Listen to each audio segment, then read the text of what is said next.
Hi hello ನಮಸ್ತೆ friends welcome back to master plan. ಎಲ್ರಿಗೂ ಕೂಡ ಆತ್ಮೀಯ ಸ್ವಾಗತವನ್ನ ಕೋರ್ತಾ ಇವತ್ತಿನ ಒಂದು ವಿಭಾಗದಲ್ಲಿ ನಾವು ಸಮಾಜ ವಿಜ್ಞಾನ ವಿಷಯಕ್ಕೆ ಸಂಬಂಧಪಟ್ಟಂತೆ 2025-26 ಹೊಸ ಪಠ್ಯಕ್ರಮವನ್ನ ನೋಡ್ತಾ ಇದ್ವಿ. ಅದರಲ್ಲಿ ಇತಿಹಾಸಕ್ಕೆ ಸಂಬಂಧಪಟ್ಟಂತೆ 6ನೇ ತರಗತಿಯ 3ನೇ ಅಧ್ಯಾಯ ಕಲಬುರ್ಗಿ ವಿಭಾಗದ ಬಗ್ಗೆ ಸಂಪೂರ್ಣವಾಗಿ ವಿವರಾತ್ಮಕವಾಗಿ ಮಾಹಿತಿಯನ್ನ ತಿಳ್ಕೊಳ್ಳುವಂತ ಪ್ರಯತ್ನವನ್ನ ಈ ಒಂದು ತರಗತಿಯಲ್ಲಿ ಮಾಡ್ತಾ ಹೋಗೋಣ. ನೀವೇನು ನಮ್ಮ ಚಾನೆಲ್ ನ ಸಬ್ಸ್ಕ್ರೈಬ್ ಮಾಡ್ಕೊಂಡಿಲ್ಲ ಅಂತಂದ್ರೆ ಸಬ್ಸ್ಕ್ರೈಬ್ ಮಾಡ್ಕೊಳ್ಳಿ. ಹಾಗೆ ಬರುವಂತಹ ದಿನಗಳಲ್ಲಿ ಹೊಸ ಹೊಸ ವಿಡಿಯೋಸ್ ಗಳನ್ನ ನೀವು ನೋಡ್ತಾ ಹೋಗ್ಬೋದು. ಎಸ್, ಹಿಂದಿನ ತರಗತಿಯಲ್ಲಿ ನಾವೇನ್ ಮಾಡಿದ್ವಿ ಅಂತಂದ್ರೆ ಮೈಸೂರು ವಿಭಾಗದ ಸಾಂಸ್ಕೃತಿಕ ವೈಭವ, ಸಾಹಿತ್ಯ, ಸಂಘಟನೆಗಳ ಬಗ್ಗೆ, ಅಲ್ಲಿನ ಉತ್ಪಾದನೆ ಬಗ್ಗೆ, ಮತ್ತೆ ಸಸ್ಯ ವರ್ಗ, ಪ್ರಾಣಿ ವರ್ಗ ಸಂಪೂರ್ಣವಾದಂತಹ ಮಾಹಿತಿಯನ್ನ ಕಳೆದ ತರಗತಿಯಲ್ಲಿ ತಿಳ್ಕೊಂಡಿದ್ವಿ. ಈಗ ನಾವು ಕಲಬುರ್ಗಿ ವಿಭಾಗ, ಸೊ ಇದನ್ನ ಗುಲ್ಬರ್ಗ ಅಂತ ಹೇಳಿ ಹಿಂದೆ ಕರಿತಾ ಇದ್ವಿ. ಸೊ ಇವಾಗ ಕಲಬುರ್ಗಿ ಅಂತ ಹೇಳಿ ಹೆಸರನ್ನ ಮಾಡಿರುವಂತದ್ದು. ಎಸ್, ಹಾಗಾದ್ರೆ ನೋಡಿ, ಕಲಬುರ್ಗಿ ವಿಭಾಗದಲ್ಲಿ ಸುಮಾರು ಎಷ್ಟು ಜಿಲ್ಲೆಗಳು ಬರುತ್ತೆ ಅಂದ್ರೆ 7 ಜಿಲ್ಲೆಗಳಿದೆ. ಹಾಗಾದ್ರೆ ಆ 7 ಜಿಲ್ಲೆಗಳು ಯಾವ್ಯಾವ? ಮೊದಲನೇದಾಗಿ ಕಲಬುರ್ಗಿ, ಬೀದರ್, ಬಳ್ಳಾರಿ, ವಿಜಯನಗರ, ರಾಯಚೂರು, ಕೊಪ್ಪಳ, ಯಾದಗಿರಿ. ಸೊ ಇವೆಲ್ಲವೂ ಏನಪ್ಪಾ ಅಂತಂದ್ರೆ ಕಲಬುರ್ಗಿ ವಿಭಾಗಕ್ಕೆ ಸೇರ್ಪಡೆಗೊಂಡಿರುವಂತಹ ಪ್ರಮುಖ ಜಿಲ್ಲೆಗಳು ಅಂತ ಹೇಳ್ತೀವಿ. ಆರಂಭದಲ್ಲಿ ಏನಾಗಿತ್ತು ಅಂದ್ರೆ 4 ಜಿಲ್ಲೆಗಳಿದ್ವಿ. ಆದ್ರೆ ಸಾಮಾನ್ಯ ಶಕ 1997ರಲ್ಲಿ ಏನ್ ಮಾಡ್ತಾರೆ ಅಂದ್ರೆ ರಾಯಚೂರು ಜಿಲ್ಲೆಯನ್ನ ವಿಭಜಿಸ್ತಾರೆ. ಮುಂಚೆ ರಾಯಚೂರು ಕೊಪ್ಪಳ ಎರಡು ಒಂದೇ ಆಗಿತ್ತು, ರಾಯಚೂರು ಜಿಲ್ಲೆ ಅಂತ ಹೇಳಿ ಕರಿತಾ ಇದ್ರು. ಸೊ ಅದನ್ನ ಏನ್ ಮಾಡ್ತಾರೆ, ಸ್ವಲ್ಪ ಡಿವೈಡ್ ಮಾಡ್ಕೊಂಡು ರಾಯಚೂರು ಮತ್ತೆ ಕೊಪ್ಪಳ ಅಂತ ಹೇಳಿ 2 ಜಿಲ್ಲೆಗಳನ್ನಾಗಿ ಮಾಡ್ಲಾಗತ್ತೆ. ಹಾಗೆ ನಿಮಗೆ ಗೊತ್ತಿರ್ಬೋದು, ಕಲಬುರ್ಗಿ ಮಹಾನಗರ ಪಾಲಿಕೆ ಈ ಇಷ್ಟು ಜಿಲ್ಲೆಗಳಿಗೂ ಕೂಡ ಇದು ಒಂದು ವಿಭಾಗವಾಗಿ ಹೊರಹೊಮ್ಮಿರುವಂತದನ್ನ ನಾವು ನೋಡ್ತಾ ಇದ್ವಿ. ಹಾಗೇನೆ ಈ ಕಲಬುರ್ಗಿ ಜಿಲ್ಲೆಯನ್ನ ವಿಭಜನೆ ಮಾಡಿ ಯಾದಗಿರಿ ಜಿಲ್ಲೆಯನ್ನ ಏನ್ ಮಾಡ್ತಾರೆ, ಡಿಸೆಂಬರ್ 31, 2009ರಂದು ಯಾದಗಿರಿ ಜಿಲ್ಲೆ ಅಂತ ಹೇಳಿ ಹೊಸ ಜಿಲ್ಲೆಯನ್ನ ರಚನೆ ಮಾಡ್ತಾರೆ. ಅದಾದ ನಂತರ 2021 ಇತ್ತೀಚೆಗೆ ನಮ್ಮ ಶತಮಾನ ಕಂಡಂತಹ ಒಂದು ಬದಲಾವಣೆ ಏನಪ್ಪಾ ಅಂದ್ರೆ 2021ರ ಅಕ್ಟೋಬರ್ 2ರಂದು ಏನ್ ಮಾಡ್ತಾರೆ, ಬಳ್ಳಾರಿ ಜಿಲ್ಲೆಯಲ್ಲಿ ಬಂದಾದಂತಹ ತಾಲೂಕು ಹೊಸಪೇಟೆ ಅಂತ ಏನಿತ್ತು, ಆ ಹೊಸಪೇಟೆ ನಗರವನ್ನ ವಿಜಯನಗರ ಅಂತ ಹೇಳಿ ಜಿಲ್ಲೆ ಅಂತ ಹೇಳ್ಬಿಟ್ಟು ಅದನ್ನ ಅಸ್ತಿತ್ವಕ್ಕೆ ತರ್ತಾರೆ. ಹಾಗಾಗಿ ಈ ವಿಭಾಗದಲ್ಲಿ 7 ಜಿಲ್ಲೆಗಳನ್ನ ನಾವು ಕಾಣಬಹುದು. ಎಕ್ಸಾಮಿಗೆ ಯಾವ ರೀತಿ ಬರ್ಬೋದು, ನಿಮಗೆ ಕೇಳ್ತಾರೆ ಯಾದಗಿರಿ ಜಿಲ್ಲೆಯನ್ನ ಯಾವಾಗ ರಚಿಸಲಾಯಿತು ಅಥವಾ ವಿಜಯನಗರ ಜಿಲ್ಲೆಯನ್ನ ಯಾವಾಗ ಅಸ್ತಿತ್ವಕ್ಕೆ ತರಲಾಯಿತು. ಇದ್ರ ಬಗ್ಗೆ ಸಾಕಷ್ಟು ಮೊನ್ನೆ ರೀಸೆಂಟ್ ಕಾಂಪಿಟೇಟಿವ್ ಎಕ್ಸಾಮ್ಸ್ ಗಳೆಲ್ಲ ಏನಾಯ್ತು ಅದ್ರಲ್ಲಿ ಕೇಳಿದ್ದಾರೆ. ಹಾಗಾಗಿ every point is the most important thing. So ಪ್ರತಿಯೊಂದು ಅಂಶವನ್ನ ನೀವು ನೋಟ್ ಮಾಡ್ತಾ ಹೋದ್ರಿ ಅಂತಂದ್ರೆ ಈಸಿಯಾಗಿ ನೀವು ಫೈಂಡ್ ಮಾಡ್ಲಿಕ್ಕೆ ಹೆಲ್ಪ್ ಆಗುತ್ತೆ. ಈಗ ನೀವು ನೋಡ್ತಾ ಇದ್ದೀರಾ ಮ್ಯಾಪ್. ಸೊ ಇದೇನಿದೆ, ಕಲಬುರ್ಗಿ ವಿಭಾಗದಲ್ಲಿ ಒಳಗೊಂಡಿರುವಂತಹ ಪ್ರಮುಖ ಜಿಲ್ಲೆಗಳು ನಾವೇನಂತ ಹೇಳ್ತೀವಿ, ಬೀದರ್ ಏನಿದೆ ನಮ್ಮ ಕರ್ನಾಟಕದ ಕಿರೀಟ ಅಂತ ಹೇಳಿ ಕರ್ಸ್ಕೊಳ್ಳುವಂಥದ್ದು. ಇನ್ನ ಬೀದರ್ ನಂತರದಲ್ಲಿ ಕಲಬುರ್ಗಿ. ನೋಡಿ, ಕಲಬುರ್ಗಿಯನ್ನ ವಿಭಜಿಸಿ ಯಾದಗಿರಿ ಮತ್ತೆ ಕಲಬುರ್ಗಿ ಅಂತ ಹೇಳಿ 2 ಜಿಲ್ಲೆಗಳನ್ನ ಮಾಡಲಾಯಿತು. ರಾಯಚೂರು, ಕೊಪ್ಪಳ, ವಿಜಯನಗರ, ಬಳ್ಳಾರಿ. ಹಾಗೆ ಇವುಗಳ ಸ್ಥಾನಮಾನಗಳ ಬಗ್ಗೆನೂ ಕೂಡ ವಿವರವಾಗಿ ತಿಳ್ಕೊಳ್ತಾ ಹೋಗೋಣ. ಮೊಟ್ಟ ಮೊದಲನೇದಾಗಿ ಚಾರಿತ್ರಿಕ ಹಿನ್ನೆಲೆ ಏನಿದೆ, ಇದರ ಹಿನ್ನೆಲೆ ಏನು ಬಹಳ ಮುಖ್ಯ ಅಲ್ವಾ. ಪ್ರತಿಯೊಂದ್ರ ಬಗ್ಗೆ ತಿಳ್ಕೊಳ್ಳೋದು ಇಂಪಾರ್ಟೆಂಟ್ ಆಗುತ್ತೆ. ಈ ವಿಭಾಗದ ಜಿಲ್ಲೆಗಳಿಗೆ ಅತ್ಯಂತ ಶ್ರೀಮಂತವಾದಂತಹ ಚರಿತ್ರೆ ಇದೆ ಅಂತ ಹೇಳಿ ಕರಿತೀವಿ. ಯಾಕೆ ಅಂತಂದ್ರೆ ನಾವಿಲ್ಲಿ ಇತಿಹಾಸ ಪೂರ್ವ ಕಾಲಕ್ಕೆ ಸೇರ್ಪಡೆಯಾದಂತಹ ಅನೇಕ ಅವಶೇಷಗಳನ್ನ ನಾವು ಈ ವಿಭಾಗದಲ್ಲಿ ಕಾಣಬಹುದು. ಫಾರ್ ಎಕ್ಸಾಂಪಲ್, ನಿಮಗೆ ಈ ಆರಂಭದಲ್ಲಿ ಈ ಪ್ರದೇಶ ಏನಾಗಿತ್ತು, ಮೌರ್ಯರು ಮತ್ತು ಶಾತವಾಹನರ ಆಳ್ವಿಕೆಗೆ ಒಳಪಡುತ್ತೆ. ಸೊ ಮೌರ್ಯರ ಬಗ್ಗೆ ನಿಮ್ಗೆಲ್ಲ ಗೊತ್ತಿದೆ. ಇಡೀ ಅಖಂಡ ಭಾರತವನ್ನ ಒಟ್ಟಾಗಿ ಸೇರ್ಪಡೆ ಮಾಡಿಕೊಂಡು ಆಳ್ವಿಕೆ ಮಾಡಿದಂತ ಕೀರ್ತಿ ಮೌರ್ಯ ಸಾಮ್ರಾಜ್ಯಕ್ಕೆ ಸಲ್ಲತ್ತೆ. ಅದಲ್ಲದೆ ದಕ್ಷಿಣ ಭಾರತವನ್ನ ಸಂಪೂರ್ಣವಾಗಿ ಒಟ್ಟುಗೂಡಿಸಿ ಆಳ್ವಿಕೆ ಮಾಡಿದಂತ ಕೀರ್ತಿ ಶಾತವಾಹನರಿಗೆ ಸಲ್ಲತ್ತೆ. ಸೊ ಇವರಿಬ್ರು ಕೂಡ ಆಳ್ವಿಕೆ ಮಾಡಿದಂತ ಪ್ರದೇಶಗಳಿವೆ.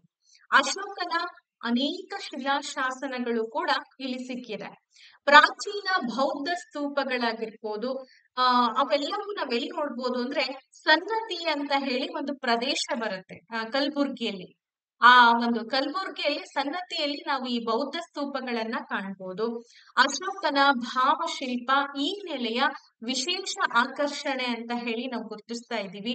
ಅದಲ್ಲಂಗೆ ಪ್ರಾಚೀನ ಬೌದ್ಧ ಸ್ತೂಪಗಳಾಗಿರ್ಬೋದು, ಅಶೋಕ ಕೆತ್ತಿಸಿದಂತ ಶಿಲಾಶಾಸನ ಬಂಡೆಗಳಾಗಿರ್ಬೋದು, ಇವೆಲ್ಲವನ್ನ ಇಲ್ಲಿ ಕಾಣ್ತೇವೆ. ಸೊ ಸಾಮಾನ್ಯ ಶಕ 8ನೇ ಶತಮಾನದಲ್ಲಿ ರಾಷ್ಟ್ರಕೂಟ ಸಾಮ್ರಾಜ್ಯನು ಕೂಡ ಈ ಒಂದು ಪ್ರದೇಶವನ್ನ ಆಳ್ವಿಕೆ ಮಾಡುತ್ತೆ. ನಿಮ್ಗೆ ಗೊತ್ತಿರ್ಬೋದು ಮಾನ್ಯಖೇಡ ಅಥವಾ ಕಲಬುರ್ಗಿ ಜಿಲ್ಲೆಯ ಮಳಖೇಡ ಅಂತ ಏನ್ ಕರಿತೀವಿ, ಅದನ್ನ ರಾಷ್ಟ್ರಕೂಟರು ತಮ್ಮ ರಾಜಧಾನಿಯನ್ನಾಗಿ ಇಟ್ಕೊಂಡು ಆಳ್ವಿಕೆಯನ್ನ ಮಾಡ್ತಾರೆ. ಅವ್ರ ಕಾಲದಲ್ಲಿ ಒಂದು ಉನ್ನತ ಉತ್ಕೃಷ್ಟ ಸ್ಥಾನಕ್ಕೆ ಹೋದಂತಹ ಒಂದು ವಿಭಾಗ ಕಲಬುರ್ಗಿ ವಿಭಾಗ. ಅಷ್ಟೇ ಅಲ್ಲ, ಇವತ್ತಿನ ದಿನ ನಾವೇನು ವಚನ ಸಾಹಿತ್ಯ ಅಂತ ಹೇಳಿ ಹೇಳ್ತಾ ಇದ್ದೀವಿ, ಅದು ಬೆಳೆದ್ ಬಂದಿದ್ದು ಈ ವಿಭಾಗದಲ್ಲೇ. ಅದು ನಾನು ತಿಳಿಸ್ತೀನಿ ನಿಮ್ಗೆ. ಕನ್ನಡದ ಚಾಳುಕ್ಯರು ನಂತರ ಆಳ್ವಿಕೆಯನ್ನ ಮಾಡ್ತಾರೆ. ಸೊ ಬಸವ ಕಲ್ಯಾಣ ಏನಿತ್ತು, ಇವರ ರಾಜಧಾನಿಯಾಗಿ ಅವರು ಆಳ್ವಿಕೆಯನ್ನ ಮಾಡ್ತಾರೆ. ಸೊ ಅಷ್ಟೇ ಅಲ್ಲ, ನಾವ್ ಏನ್ ಹೇಳ್ತೀವಿ ವಿಜಯನಗರ ಅಂತ ಹೇಳಿ, ಆ ವಿಜಯನಗರ ಜಿಲ್ಲೆಯ ಹಂಪಿ ಏನಿದೆ ವಿಶ್ವ ಪಾರಂಪರಿಗೆ ಒಂದು ಪಟ್ಟಿಯ ಸ್ಥಾನಕ್ಕೆ ಸೇರ್ಪಡೆಯಾದಂತಹ ಒಂದು ನಗರ. ಯಾಕೆ ಅಂತಂದ್ರೆ ಆಗ ಆಳ್ವಿಕೆ ಮಾಡಿದಂತ ವಿಜಯನಗರ ಅರಸರೇನಿದೆ ಅದು ಬಹಳ ಬಹಳ ಒಂದು ಏನಂತ ಹೇಳ್ತೀವಿ ಸಮೃದ್ಧಿಯಾದಂತಹ ಸಾಮ್ರಾಜ್ಯವಾಗಿದ್ದಾಗ. ಸೊ ಚಿನ್ನ, ರತ್ನ, ಹವಳ, ಮುತ್ತುಗಳು ಇವೆಲ್ಲ ಅಪರಿಮಿತವಾಗಿ ಸಿಗ್ತಾ ಇರ್ತಿದ್ದಂತಹ ಒಂದು ಸಾಮ್ರಾಜ್ಯ ವಿಜಯನಗರ ಸಾಮ್ರಾಜ್ಯ ಅಂತ ಹೇಳಿ ಗುರುತಿಸ್ತೀವಿ. ಅದಕ್ಕೆ ಹೇಳೋದು ಒಂದ್ ರೀತಿ ಇದು ಐತಿಹಾಸಿಕವಾಗಿ ಬಹಳ ಸಂಪತ್ಭರಿತವಾದಂತಹ ವಿಭಾಗ ಅಂತ ಹೇಳಿ ಕರಿತಾ ಇದ್ವಿ. ಅಷ್ಟೇ ಅಲ್ಲ, ಪ್ರಸಿದ್ಧ ವಚನಕಾರರಾದಂತಹ ಬಸವಣ್ಣನವರು ಈ ಒಂದು ಕ್ಷೇತ್ರದಲ್ಲಿ ನೆಲೆಸಿರುವಂತದ್ದು. ಅಷ್ಟೇ ಅಲ್ಲ, ಅವರ ನೇತೃತ್ವದಲ್ಲಿ ನಡೆದಂತಹ ವಚನ ಚಳವಳಿಯ ಕೇಂದ್ರವಾದ ಬಸವ ಕಲ್ಯಾಣ ಏನಿದೆ ಕಲಬುರ್ಗಿ ವಿಭಾಗಕ್ಕೆ ಸೇರ್ಕೊಂಡಿರುವಂತಹ ಒಂದು ತಾಲೂಕು. ಸೊ ಹಿಂದೆನೆ ಅದನ್ನ ಕಲ್ಯಾಣದ ಚಾಳುಕ್ಯರು, ಕಳಚೂರಿಗಳೆಲ್ಲರೂ ಕೂಡ ಆ ಕಲ್ಯಾಣ ಒಂದು ನಗರವನ್ನ ತಮ್ಮ ರಾಜಧಾನಿಯನ್ನಾಗಿ ಇಟ್ಕೊಂಡು ಆಳ್ವಿಕೆ ಮಾಡಿರ್ತಾರೆ. ಸೊ ಮುಂದೆ ಏನಾಯ್ತು ಅಂತಂದ್ರೆ ಬಹುಮನಿ ಅರಸರು ಕೂಡ ಅಧಿಕಾರಕ್ಕೆ ಬರ್ತಾರೆ ಮಧ್ಯಯುಗದ ಸಮಯದಲ್ಲಿ. ಅದಾದ್ಮೇಲೆ ಅವರ ರಾಜಧಾನಿ ಯಾವ್ದಾಗಿತ್ತು? ಕಲಬುರ್ಗಿ ಆಗಿತ್ತು. ನಾನು ಈಗ ತಿಳಿಸ್ತಾ ಇರೋದು ನಿಮಗೆ ಐತಿಹಾಸಿಕ ಚರಿತ್ರೆ, ಸರಿನಾ? ಅದೆಷ್ಟು ಪ್ರಾಮಿನೆಂಟ್ ಇತ್ತು ಅನ್ನೋದ್ರ ಬಗ್ಗೆ ತಿಳಿಸ್ತಾ ಇರೋದು. ಬಹುಮನಿ ಮತ್ತು ವಿಜಯನಗರ ಸಾಮ್ರಾಜ್ಯಗಳ ಪತನದ ನಂತರ ಏನಾಗುತ್ತೆ ಅಂದ್ರೆ ಕಲಬುರ್ಗಿ ಸಂಪೂರ್ಣ ಪ್ರದೇಶವನ್ನ ಹೈದರಾಬಾದ್ ನಿಜಾಮ ತನ್ನ ಆಳ್ವಿಕೆಗೆ ಒಳಪಡಿಸ್ಕೊಂಡ್ಬಿಡ್ತಾರೆ. ಸೊ ಮುಂದೆ ಏನಾಯ್ತು ಅಂದ್ರೆ 1948ರಲ್ಲಿ ಹೈದರಾಬಾದ್ ಸಂಸ್ಥಾನ ಏನಾಗತ್ತೆ ಭಾರತ ಗಣರಾಜ್ಯದಲ್ಲಿ ವಿಲೀನಗೊಳ್ಳುತ್ತೆ. ಅಷ್ಟು ಸಾಮಾನ್ಯವಾಗಿ ವಿಲೀನಗೊಳ್ಳಲ್ಲ, ಅದಕ್ಕೊಂದು ಬೃಹತ್ ಕಾರ್ಯಾಚರಣೆಯನ್ನೇ ಮಾಡ್ತಾರೆ. ಯಾರ ಸಮ್ಮುಖದಲ್ಲಿ ಅಂತಂದ್ರೆ ಆಗಿನ ಗೃಹ ಮಂತ್ರಿಗಳಾದಂತಹ ಸರ್ದಾರ್ ವಲ್ಲಭಭಾಯಿ ಪಟೇಲ್ ಅವರು. ಅದೇ ಇತಿಹಾಸನೂ ಕೂಡ ಇದು ಒಳಗೊಂಡಿದೆ, ನೋಡೋಣ ಮುಂದೆ. ರಾಜ್ಯ ಪುನರ್ವಿಂಗಡಣಾ ಆಯೋಗದ ವರದಿಯ ಪ್ರಕಾರ ಸಾಮಾನ್ಯ ಶಕ 1956ರಲ್ಲಿ ಈ ನಿಜಾಂ ಸಂಸ್ಥಾನದ ವಶದಲ್ಲಿದ್ದಂತಹ ಬೀದರ್, ಕಲಬುರ್ಗಿ, ರಾಯಚೂರು ಜಿಲ್ಲೆಗಳೇನಾಗತ್ತೆ ಕರ್ನಾಟಕದಲ್ಲಿ ವಿಲೀನಗೊಳ್ಳುತ್ತೆ.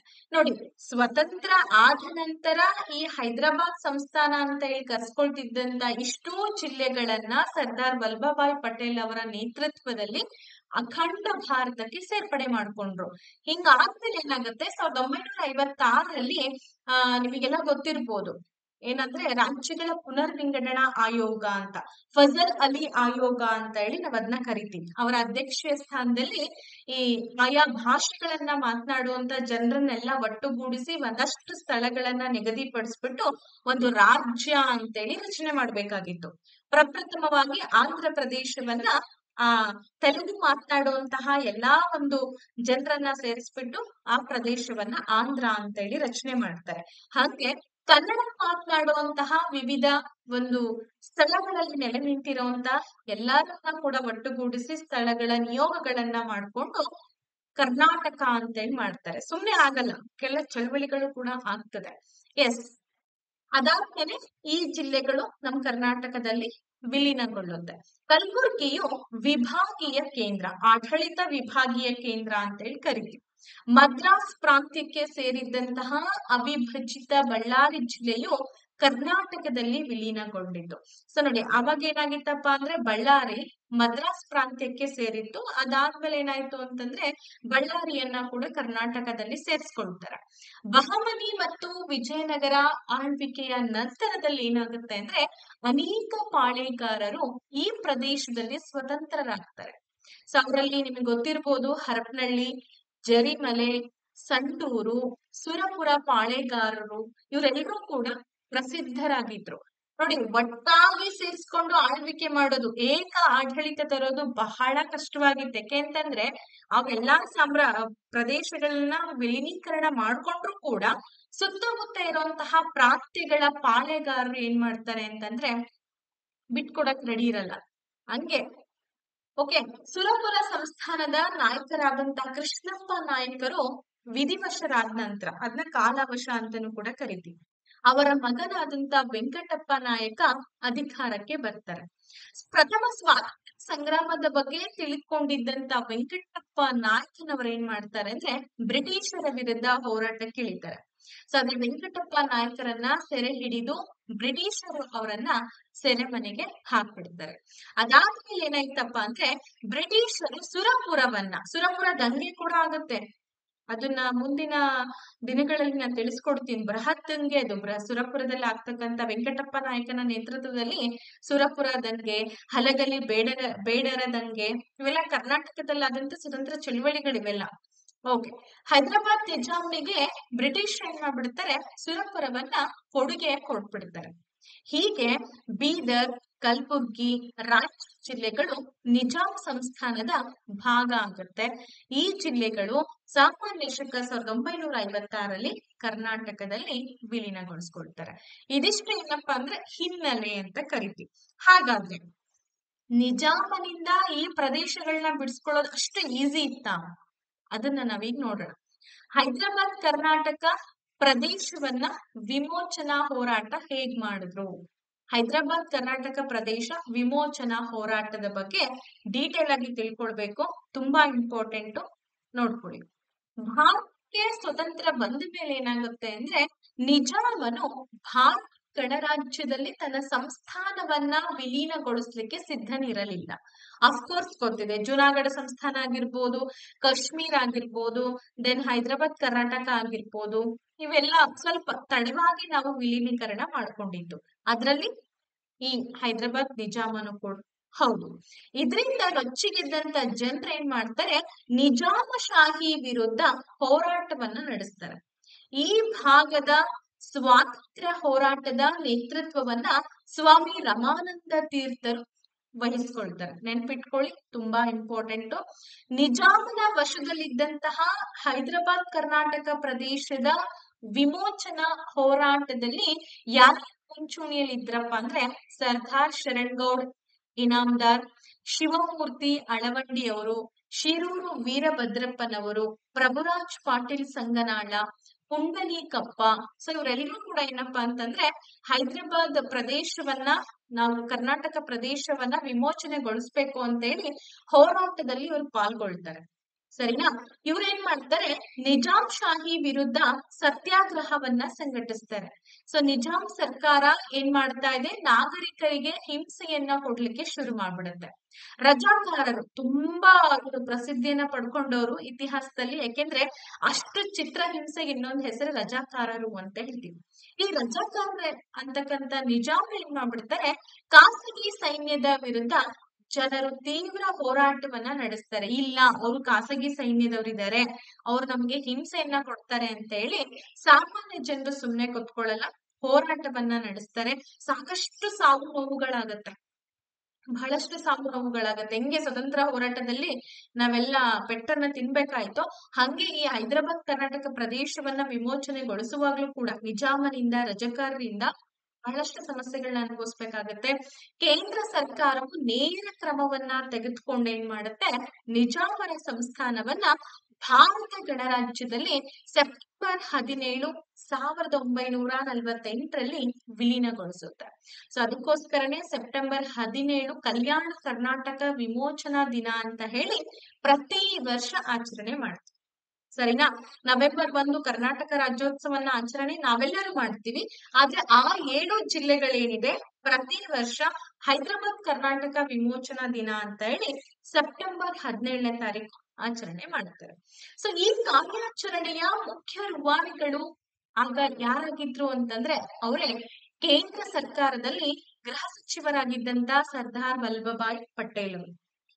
ಚಾರಿತ್ರಿಕವಾಗಿ ವಿವಿಧ ರಾಜ್ಯಾಡಳಿತಗಳಿಗೆ ಒಳಗಾಗಿದ್ದಂತ ಕಲಬುರ್ಗಿ ಪ್ರದೇಶದ ಜನರು ವಿವಿಧ ಬಗೆಯ ಶೋಷಣೆಗಳಿಗೆ ಒಳಗಾಗ್ತಾರೆ.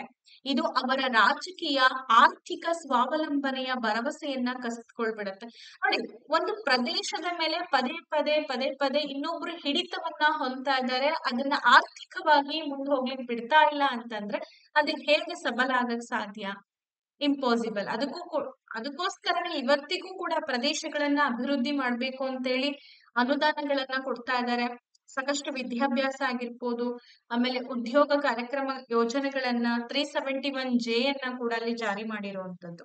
ಎಸ್, ಚಾರಿತ್ರಿಕವಾಗಿ ನಡೆದಂತ ಈ ಅನ್ಯಾಯವನ್ನ ಸರಿಪಡಿಸ್ಬೇಕು ಅನ್ನೋ ಒಂದು ಉದ್ದೇಶಕ್ಕೋಸ್ಕರ ಸಾಮಾನ್ಯ ಶಕ 2012ರಲ್ಲಿ 98ನೇ ಸಂವಿಧಾನ ತಿದ್ದುಪಡಿ ಕಾಯ್ದೆಯನ್ನ ಜಾರಿಗೆ ತರ್ತಾರೆ. ಸೊ ಹಾಗಾಗಿ 98ನೇ ತಿದ್ದುಪಡಿ ಏನ್ ಹೇಳುತ್ತೆ? ಶಿಕ್ಷಣ ಮತ್ತು ಉದ್ಯೋಗದಲ್ಲಿ ಇಲ್ಲಿನ ಜನರಿಗೆ ಪ್ರಾತಿನಿಧ್ಯವನ್ನ ಕೊಡ್ಬೇಕು. ಹೊಸ ಸಬಲೀಕರಣದ ಮಾರ್ಗವನ್ನ ಸರ್ಕಾರ ಏನ್ ಮಾಡುತ್ತೆ? ಈ ಮೂಲಕ ಸೃಷ್ಟಿ ಮಾಡುತ್ತೆ. ಅದನ್ನೇ ನಾವು 371J ಅಂತ ಹೇಳಿ ವಿಶೇಷ ಸ್ಥಾನಮಾನವನ್ನ ಕೊಡುವಂತಹ ಸಂವಿಧಾನದ ಅನುಚ್ಛೇದ ವಿಧಿ. ಪ್ರಸ್ತುತ ಈ ಭಾಗವನ್ನ ನಾವು ಕಲ್ಯಾಣ ಕರ್ನಾಟಕ ಪ್ರದೇಶ, ಮುಂಚೆಲ್ಲ ಹೈದರಾಬಾದ್ ಕರ್ನಾಟಕ ಪ್ರದೇಶ ಅಂತ ಹೇಳಿ ಕರಿತಾ ಇದ್ವಿ. ಸೊ ಈಗ BS ಯಡಿಯೂರಪ್ಪನವರ ಕಾಲದಲ್ಲಿ ಅಂತ ಅನ್ಕೊಳ್ತೀನಿ, ಅವರು ಮುಖ್ಯಮಂತ್ರಿಗಳಾದಂತ ಸಂದರ್ಭದಲ್ಲಿ ಕಲ್ಯಾಣ ಕರ್ನಾಟಕ ಪ್ರದೇಶ ಅಂತ ಹೇಳಿ ಇದನ್ನ ಗುರುತಿಸ್ತಾರೆ. ಎಸ್, ಹಾಗಾದ್ರೆ ಈಗ ಆಡಳಿತದ ಬಗ್ಗೆ ನೋಡಿದ್ವಿ, ಚಾರಿತ್ರಿಕ ಹಿನ್ನೆಲೆ ಬಗ್ಗೆ ಗೊತ್ತಾಯ್ತು. ಇಲ್ಲಿ ಏನಿದೆ? ಪ್ರಾಕೃತಿಕ ಸಂಪನ್ಮೂಲ ಇದೇನಾ? ನದಿಗಳಿದಾವ? ಸಸ್ಯವರ್ಗಗಳಿದಾವ? ಹೌದು, ಇದೆ. ಸೊ ಪ್ರಾಕೃತಿಕ ಸಂಪನ್ಮೂಲಗಳ ಬಗ್ಗೆ ನೋಡೋದಾದ್ರೆ ಈ ವಿಭಾಗದ ಪ್ರಮುಖ ನದಿಗಳು ಅಂದ್ರೆ ಭೀಮಾ, ತುಂಗಭದ್ರಾ. ನೋಡಿ, ತುಂಗಭದ್ರಾ ನದಿ ಒಂದು ನಮ್ಮ ಇಡೀ ಆಲ್ ಓವರ್ ಕರ್ನಾಟಕದ ಸುತ್ತ ಹರಿತಕ್ಕಂತ ಒಂದು ನದಿ. ಯಾಕೆ ಅಂತಂದ್ರೆ ಪಶ್ಚಿಮ ಘಟ್ಟಗಳ ಸಾಲಲ್ಲಿ ಹುಟ್ಟುವಂತ ತುಂಗಾ ಮತ್ತೆ ಭದ್ರಾ ನದಿಗಳು ಈ ಶಿವಮೊಗ್ಗ ಜಿಲ್ಲೆಯ ಕೂಡ್ಲಿ ಅನ್ನೋ ಒಂದು ಸ್ಥಳದಲ್ಲಿ ಸೇರ್ಕೊಂಡು ತುಂಗಾಭದ್ರವಾಗಿ ಇಡೀ ನಮ್ಮ ಕರ್ನಾಟಕದಾದ್ಯಂತ ಹರಿತಕ್ಕಂತ ನದಿ ಇದು. ಓಕೆ, ಎಷ್ಟೋ ಜಿಲ್ಲೆಗಳಿಗೆ ನೀರನ್ನ ಒದಗಿಸ್ಕೊಡುವಂತಹ ಒಂದು ನದಿ ಇದು. ತುಂಗಭದ್ರಾ, ಕೃಷ್ಣ, ಮುಲ್ಲಮಾರಿ, ಬೆಣ್ಣೆತೊರೆ, ಸೊ ಈ ನದಿಗಳು ಇಲ್ಲಿ ಹರಿಯುತ್ತೆ. ಅದಷ್ಟೇ ಅಲ್ಲ, ಕಾರಂಜ ಜಲಾಶಯ, ಸಾಮಾನ್ಯವಾಗಿ ಬೀದರ್ ಜಿಲ್ಲೆಯವರಾಗಿದ್ರೆ ಅಥವಾ ಕಲಬುರ್ಗಿ ಜಿಲ್ಲೆಯವರಾಗಿದ್ರೆ ನಿಮಗೆ ಆಲ್ಮೋಸ್ಟ್ ಗೊತ್ತಿರುತ್ತೆ. ಕಾರಂಜ ಅಣೆಕಟ್ಟು ಬೀದರ್ ಜಿಲ್ಲೆಗೆ ವರದಾನ ಅಂತ ಹೇಳಿ ಹೇಳ್ಬೋದು. ಹಾಗೆ ಕೆಂಪು, ಕಪ್ಪು, ಮೆಕ್ಕಲು ಮಣ್ಣು ಈ ವಿಭಾಗದಲ್ಲಿ ನಾವು ಕಾಣಬಹುದು. ಕೊಪ್ಪಳ ಮತ್ತು ರಾಯಚೂರು ಜಿಲ್ಲೆಗಳಲ್ಲಿ ಹೆಚ್ಚಾಗಿ ಏನ್ ಮಾಡ್ತಾರೆ? ಭತ್ತವನ್ನ ಬೆಳೀತಾರೆ. ಯಾಕೆ ಭತ್ತವನ್ನ ಬೆಳೀತಾರೆ? ಯಾಕೆ ಅಂತಂದ್ರೆ ನಿಮಗೆ ಗೊತ್ತಿರ್ಬೋದು, ಕೊಪ್ಪಳ ಮತ್ತೆ ರಾಯಚೂರು ಆಲ್ಮೋಸ್ಟ್ ನಿಂತಿರೋದೇ ತುಂಗಭದ್ರಾ ನದಿ ಮೇಲೆ. ಆ ಪ್ರವಾಹ ಆದ್ರೂ ಕೂಡ ತಡ್ಕೊಳಕ್ ಆಗಲ್ಲ ಅವೆರಡು ಪ್ರದೇಶಗಳಿಗೆ, ಇನ್ಕ್ಲೂಡಿಂಗ್ ಯಾದಗಿರಿ ಕೂಡ. ಬಟ್ ಹೆಚ್ಚು ನೀರಿರೋದ್ರಿಂದ ಭತ್ತವನ್ನ ಕೂಡ ಜಾಸ್ತಿ ಬೆಳೀತಾರೆ. ತುಂಗಭದ್ರಾ ನದಿ ಹರಿಯುತ್ತೆ. ಸೊ ಕಬ್ಬು ಇಲ್ಲಿನ ಪ್ರಮುಖ ವಾಣಿಜ್ಯ ಬೆಳೆ ಅಂತ ಹೇಳಿ ಕರಿತೀವಿ. ಹತ್ತಿ, ನವಣೆ, ಕುಸುಬೆ, ಜೋಳ, ಹುರುಳಿ, ತೊಗರಿ, ಸೊ ಇವೆಲ್ಲವೂ ಕೂಡ ಇಲ್ಲಿ ಬೆಳೀತಕ್ಕಂತ ಪ್ರಮುಖ ಆಹಾರ ಬೆಳೆಗಳು ಅಂತ ಹೇಳಿ. ಈ ವಿಭಾಗದ ಜಿಲ್ಲೆಗಳಲ್ಲಿ ಅರಣ್ಯ ಪ್ರದೇಶ ಸ್ವಲ್ಪ ಕಡಿಮೆನೆ. ಯಾಕೆ ಅಂತಂದ್ರೆ ನಾವು ಹಿಂದೆನ ನೋಡಿದ್ವಿ, ಮೈಸೂರು ವಿಭಾಗದಲ್ಲಿ ಒಳಗೊಂಡಂತಹ ಈ ಯಾವುದು ಮಡಿಕೇರಿ, ಕೊಡಗು, ಆಮೇಲೆ ದಕ್ಷಿಣ ಕನ್ನಡ ಇವೆಲ್ಲ ನೋಡಿದ್ವಲ್ಲ, ಅಲ್ಲಿ ಜಾಸ್ತಿ ಅರಣ್ಯ ಪ್ರದೇಶ ಇದೆ. ಬಟ್ ಇಲ್ಲಿ ಅರಣ್ಯ ಪ್ರದೇಶ ತುಂಬಾ ಕಡಿಮೆ. ಬಳ್ಳಾರಿ ಜಿಲ್ಲೆಯ ಸಂಡೂರು ತಾಲೂಕು, ನೀವೆಲ್ಲ ಇನ್ಸ್ಟಾದಲ್ಲಿ ಜಾಸ್ತಿ ನೋಡ್ತಿರ್ತೀರಾ ಅನ್ಕೊಂಡಿದೀನಿ. ಒಂದ್ ರೀತಿ ಸಂಡೂರು ರೋಡ್ ಹೆಂಗಿದೆ ಅಂತಂದ್ರೆ ಸೇಮ್ ನಮ್ಮ ಪಶ್ಚಿಮ ಘಟ್ಟಗಳ ಸಾಲು, ಸ್ಪೆಷಲಿ ಮಳೆಗಾಲದಲ್ಲಿ ನೋಡಿದ್ರೆ ಸೊ ಸಂಡೂರು ತಾಲೂಕಿನಲ್ಲಿ ದಟ್ಟವಾದಂತಹ ಅರಣ್ಯ ಪ್ರದೇಶವನ್ನ ನಾವು ಕಾಣ್ಬೋದು. ಬೀದರ್ ಜಿಲ್ಲೆಯಲ್ಲಿ ತೆಳುವಾದಂತಹ ಅರಣ್ಯ ಪ್ರದೇಶವನ್ನ ಕೂಡ ಕಾಣ್ಬೋದು. ಸೊ ಕೊಪ್ಪಳ ಜಿಲ್ಲೆಯಲ್ಲಿ ಅರಣ್ಯ ಪ್ರದೇಶದ ವಿಸ್ತೀರ್ಣ ಕನಿಷ್ಠತಮವಾಗಿದೆ ಅಂತ ಹೇಳ್ಬೋದು. ಅಂದ್ರೆ ಹೆಚ್ಚು ಅರಣ್ಯ ಪ್ರದೇಶ ಕೊಪ್ಪಳದಲ್ಲಿ ಕಂಡು ಬರಲ್ಲ. ಹಾಗಾದ್ರೆ ಈ ವಿಭಾಗದ ಜಿಲ್ಲೆಗಳಲ್ಲಿ ದೊರೆತಕ್ಕಂತ ಪ್ರಮುಖ ಖನಿಜಗಳು, ನಿಮಗೆ ಗೊತ್ತಿದೆ ಗಣಿನಾಡು ಅಂತ ಹೇಳಿ ನಾವು ಬಳ್ಳಾರಿಯನ್ನ ಕರಿತಾ ಇದೀವಿ. ಅಷ್ಟ್ರ ಮಟ್ಟಿಗೆ ಅಲ್ಲಿ ಗಣಿಯನ್ನ ಅಗಿತಾರೆ ಅಲ್ವಾ. ಹಾಗಾದ್ರೆ ಇಲ್ಲಿ ಏನೇನೆಲ್ಲ ಸಿಗುತ್ತೆ ಅಂದ್ರೆ ಬೆಳ್ಳಿ, ಸಿಲಿಕಾ, ಚಿನ್ನ. ಸೊ ಚಿನ್ನ ಎಲ್ಲಿ ಸಿಗುತ್ತೆ ಮೇಡಮ್ ಅಂತಂದ್ರೆ ರಾಯಚೂರು ಜಿಲ್ಲೆಯ ಹಟ್ಟಿಯಲ್ಲಿ ಚಿನ್ನದ ನಿಕ್ಷೇಪ ಅಲ್ಲೇ ಅಲ್ವಾ ತೆಗೆಯೋದು. ಹಾಗೆ ಕಬ್ಬಿಣದ ಅದಿರು, ಸುಣ್ಣದ ಕಲ್ಲು, ಮ್ಯಾಂಗನೀಸ್ ಅದಿರು. ಬಳ್ಳಾರಿ ಮತ್ತೆ ವಿಜಯನಗರ ಜಿಲ್ಲೆ ಜಾಸ್ತಿ ಮ್ಯಾಂಗನೀಸ್ ಮತ್ತೆ ಅದ್ರ ಅದಿರು ಜಾಸ್ತಿ ಇದೆ. ಗ್ರಾಮೀಣ ಶಿಲೆಯು ಕೂಡ ಈ ವಿಭಾಗದ ಎಲ್ಲಾ ಜಿಲ್ಲೆಗಳಲ್ಲೂ ಕೂಡ ಸಿಗ್ತಾ ಇದೆ. ತುಂಗಭದ್ರಾ ಅಣೆಕಟ್ಟು ಯಾವುದು ಅಂದ್ರೆ ವಿಜಯನಗರ ಜಿಲ್ಲೆಗೆ ಹೋಗ್ತಾ ಹೋಗ್ತಾ ಒಂದು ಮುನಿರಾಬಾದ್ ಅಂತ ಹೇಳಿ ಒಂದು ಪ್ರದೇಶ ಬರುತ್ತೆ. ಸೊ ಆ ಮುನಿರಾಬಾದ್ ನಲ್ಲಿ ಈ ತುಂಗಭದ್ರಾ ನದಿಗೆ ಅಡ್ಡಲಾಗಿ ಈ ಅಣೆಕಟ್ಟನ್ನ ನಿರ್ಮಾಣ ಮಾಡಿರುವಂತದ್ದು. ಸರಿ, ತುಂಗಭದ್ರಾ ಅಣೆಕಟ್ಟು ಏನಿದೆ ಈ ವಿಭಾಗದ ಬಳ್ಳಾರಿ, ವಿಜಯನಗರ ಜಿಲ್ಲೆಗಳಿಗೆ ನೀರಾವರಿಯನ್ನ ಒದಗಿಸ್ತಾರೆ. ಕೃಷ್ಣಾ ನದಿಗೆ ಅಡ್ಡಲಾಗಿ ನಿರ್ಮಿಸಿರುವಂತಹ ಬಸವಸಾಗರ ಅಣೆಕಟ್ಟು ರಾಯಚೂರು ಮತ್ತೆ ಯಾದಗಿರಿ ಜಿಲ್ಲೆಯ ಕೃಷಿಗೆ ನೀರಾವರಿಯನ್ನ ಒದಗಿಸಿಕೊಡುತ್ತೆ. ಕಾರಂಜ ಯೋಜನೆ ಬೀದರ್ ಜಿಲ್ಲೆಯ ಕೃಷಿ ನೀರಾವರಿಗೆ ಒದಗಿಸಿ ಕೊಡ್ತಾ ಇದೆ. ಅಂದ್ರೆ ಪಶ್ಚಿಮ ಘಟ್ಟಗಳ ಸಾಲಿನಲ್ಲಿ ಹರಿತಕ್ಕಂತ ನದಿ ನೀರಿನ ಪ್ರಮಾಣ ಜಾಸ್ತಿ ಇರುತ್ತೆ, ಬಟ್ ಇಲ್ಲಿ ಅಷ್ಟೊಂದಿರಲ್ಲ. ಆದ್ರೂ ಕೂಡ ಕೃಷ್ಣಾ ನದಿಗೆ ನಿರ್ಮಾಣ ಮಾಡಿರುವಂತಹ ಬಸವಸಾಗರ ಅಣೆಕಟ್ಟಾಗಿರ್ಬೋದು, ತುಂಗಭದ್ರಾ ಅಣೆಕಟ್ಟಾಗಿರ್ಬೋದು, ಬಹಳಷ್ಟು ನೀರು ಹಿಡಿಸುವಂತ ಕೆಪಾಸಿಟಿ ಇದೆ. ಓಕೆ, ನೆಕ್ಸ್ಟ್ ಹೋಗೋಣ. ಇಲ್ಲಿರುವಂತಹ ಅರಣ್ಯಗಳು, ವನ್ಯಜೀವಿ ಧಾಮಗಳ ಬಗ್ಗೆ ನೋಡೋಣ. ಈ ವಿಭಾಗವು ಅರಣ್ಯ ಕೊರತೆಯ ವಿಭಾಗ. ಮೊದಲೇ ಹೇಳಿದೀನಿ, ದೊಡ್ಡ ವನ್ಯ ಮೃಗಗಳನ್ನ ಇಲ್ಲಿ ನಾವು ನೋಡಕ್ ಆಗಲ್ಲ. ಹುಲಿ, ಜಿಂಕೆ, ಸಿಂಹ, ದೊಡ್ಡ ದೊಡ್ಡ ಹೆಬ್ಬಾವು ಈ ತರ ಎಲ್ಲ ಪಶ್ಚಿಮ ಘಟ್ಟಗಳ ಸಾಲಲ್ಲಿ ನೋಡೋ ರೀತಿಯಲ್ಲಿ ಇಲ್ಲಿ ನೋಡಕ್ ಆಗಲ್ಲ, ಬಿಕಾಸ್ ಅರಣ್ಯ ಕೊರತೆ ಜಾಸ್ತಿ ಇದೆ. ಹಾಗಾದ್ರೆ ಯಾವ ತರ ಪ್ರಾಣಿಗಳು ಕಂಡು ಬರುತ್ತೆ ಇಲ್ಲಿ? ಲಂಗೂರ್, ಜಿಂಕೆ, ನರಿ, ಮಂಗಗಳು, ಕರಣಿ ತೋಳ, ಹಾಗೆ ಕಾಡು ನಾಯಿ ಮುಂತಾದಂತಹ ವನ್ಯ ಮೃಗಗಳನ್ನ ನಾವಿಲ್ಲಿ ನೋಡ್ಬೋದು. ಯಾಕೆ ಅಂತಂದ್ರೆ ಅರಣ್ಯ ದಟ್ಟವಾಗಿದ್ರೆ ಮಾತ್ರ ಪ್ರಾಣಿಗೂ ಕೂಡ ಅಲ್ಲಿ ವಾಸ ಮಾಡಕ್ ಸಾಧ್ಯ, ಸೇಫ್ ಅಂತ ಹೇಳಿ ಕನ್ಸಿಡರ್ ಮಾಡ್ತದೆ. ಇಲ್ಲಿ ವಿರಳವಾದಂತಹ ಅರಣ್ಯ ಇರೋದ್ರಿಂದ ಅಂತ ಪ್ರಾಣಿಗಳು ವಾಸ ಮಾಡಕ್ಕೆ ಆಗೋಲ್ಲ. ಸೊ ಬಳ್ಳಾರಿ ಹಾಗೂ ವಿಜಯನಗರ ಜಿಲ್ಲೆಗಳಲ್ಲಿ ವ್ಯಾಪಿಸಿರುವಂತ ದರೋಜಿ ಕರಡಿಧಾಮ ಈ ವಿಭಾಗಕ್ಕೆ ಸೇರಿರುವಂತದ್ದು. ಓಕೆ, ದರೋಜಿ ಕರಡಿಧಾಮ. ಇನ್ನ ಕೃಷಿ ಹಾಗೂ ಕೈಗಾರಿಕೆಗಳ ಬಗ್ಗೆ ಒಂದಷ್ಟು ಮಾಹಿತಿಯನ್ನ ತಿಳಿದುಕೊಳ್ಳೋಣ. ಈ ವಿಭಾಗದಲ್ಲಿ ಜನರ ಮುಖ್ಯ ಉದ್ಯೋಗ ಅಂದ್ರೆ ಅದು ಒಕ್ಕಲುತನ ಅಥವಾ ಕೃಷಿ ಅಂತ ಹೇಳಿ ಹೇಳ್ತೀವಿ. ಮಳೆ ಪ್ರಮಾಣ ತುಂಬಾ ಕಡಿಮೆ, ಮಳೆಯನ್ನ ಅವಲಂಬಿಸಿ ಬೆಳೆಗಳನ್ನ ಬೆಳಿಲಾಗುತ್ತೆ. ಹೆಚ್ಚು ನೀರಾವರಿ ವ್ಯವಸ್ಥೆ ಇಲ್ಲ, ಇಲ್ಲಿ ತುಂಬಾ ಕಡಿಮೆ ನೀರಾವರಿ. ಮಳೆಯ ಪ್ರಮಾಣ ಕಡಿಮೆ ಆಗಿರೋದ್ರಿಂದ ಇಲ್ಲಿ ಮೇಲಿಂದ ಮೇಲೆ ಬರಗಾಲ ಜನರನ್ನ ಕಾಡ್ತಾ ಇರುತ್ತೆ. ಯಾಕೆಂದ್ರೆ ನೀವು ಕೇಳಿರ್ಬಹುದು, ಬಳ್ಳಾರಿ ಹೆಚ್ಚು ಬಿಸಿಲು, ಕಲಬುರ್ಗಿ ಜಾಸ್ತಿ ಬಿಸಿಲು, ರಾಯಚೂರು ಕೂಡ ಅಷ್ಟೇ. ಹಂಗಾಗಿ ಮಳೆನೂ ಕೂಡ ಕಡಿಮೆ, ಬಿಸಿಲು ಜಾಸ್ತಿ ಇರುತ್ತೆ. ಈ ವಿಭಾಗದಲ್ಲಿನ ಪ್ರಮುಖ ಉದ್ದಿಮೆಗಳು ಅಂತಂದಾಗ ಕಬ್ಬಿಣ ಮತ್ತು ಉಕ್ಕು, ಸಕ್ಕರೆ, ಸಿಮೆಂಟು, ಶಾಖೋತ್ಪನ್ನ, ವಿದ್ಯುತ್ ಕೇಂದ್ರ, ಸೊ ಇವೆಲ್ಲವನ್ನ ನಾವಿಲ್ಲಿ ಕಾಣ್ಬೋದು. ಹಾಗೆಯೇ ಈ ಉದ್ದಿಮೆಗಳು ಈ ಭಾಗದ ಜನರಿಗೆ ಉದ್ಯೋಗದ ಅವಕಾಶಗಳನ್ನ ಕೂಡ ನೀಡ್ತಾ ಇದೆ. ಬಳ್ಳಾರಿ ಜಿಲ್ಲೆಯಲ್ಲಿ ಬೃಹತ್ ಕಬ್ಬಿಣ ಮತ್ತು ಉಕ್ಕು ಕಾರ್ಖಾನೆನ ನೋಡ್ತಾ ಇದ್ದೀವಿ, ನಿಮ್ಗೆಲ್ಲ ಗೊತ್ತಿದೆ. ಯಾದಗಿರಿ ಮತ್ತು ಕಲಬುರ್ಗಿ ಜಿಲ್ಲೆಗಳಲ್ಲಿ ಸಿಮೆಂಟ್ ಫ್ಯಾಕ್ಟರಿಗಳನ್ನ ಕೂಡ ನಾವು ಕಾಣ್ತೀವಿ. ಅದರಿಂದ ಬಹಳಷ್ಟು ಜನಗಳು ಉದ್ಯೋಗವನ್ನ ಪಡ್ಕೊಂಡಿದ್ದಾರೆ. ಬೀದರ್ ಜಿಲ್ಲೆಯ ಬಿದರಿ ಕಲೆ, ಬೀದರ್ ಜಿಲ್ಲೆ ಅಂದ ತಕ್ಷಣ ಬಿದರಿ ಕಲೆ, ಸೊ ಅದು ತುಂಬಾ ಪ್ರಸಿದ್ಧತೆಯನ್ನ ಪಡ್ಕೊಂಡಿರುವಂತದ್ದು. ಅಂತಾರಾಷ್ಟ್ರೀಯ ಮಟ್ಟದಲ್ಲೂ ಕೂಡ ಅದಕ್ಕೆ ಹೆಸರಿದೆ. ಈ ವಿಭಾಗದಲ್ಲಿ ಪ್ರವಾಸೋದ್ಯಮ ಬೆಳೀತಾ ಇದೆ. ಈ ವಿಭಾಗದಲ್ಲಿರುವಂತಹ ಪ್ರಮುಖ ಪ್ರವಾಸಿ ಕೇಂದ್ರಗಳು ಅಂದ್ರೆ ವಿಜಯನಗರ ಜಿಲ್ಲೆಯ ಹಂಪೆ, ತುಂಗಭದ್ರಾ ಡ್ಯಾಮ್, ಕಲಬುರ್ಗಿ ಜಿಲ್ಲೆಯ ಸನ್ನತಿ, ಕ್ವಾಜಾ ಬಂದೇ ನವಾಜ್ ದರ್ಗಾ, ಅದು ಕೂಡ ಕಲಬುರ್ಗಿಯಲ್ಲಿದೆ. ಬೀದರ್ ನಲ್ಲಿರುವಂತಹ ಬೀದರ್ ಕೋಟೆ, ಬಸವ ಕಲ್ಯಾಣ, ರಾಯಚೂರು ಜಿಲ್ಲೆಯ ಹಟ್ಟಿ ಚಿನ್ನದ ಗಣಿ. ಸೊ ಇವೆಲ್ಲವೂ ಕೂಡ ಏನಪ್ಪಾ ಅಂತಂದ್ರೆ ಪ್ರಮುಖ ಪ್ರವಾಸಿ ತಾಣಗಳು ಅಂತೇಳಿ ಗುರುತಿಸ್ತಾ ಇದ್ದೀವಿ.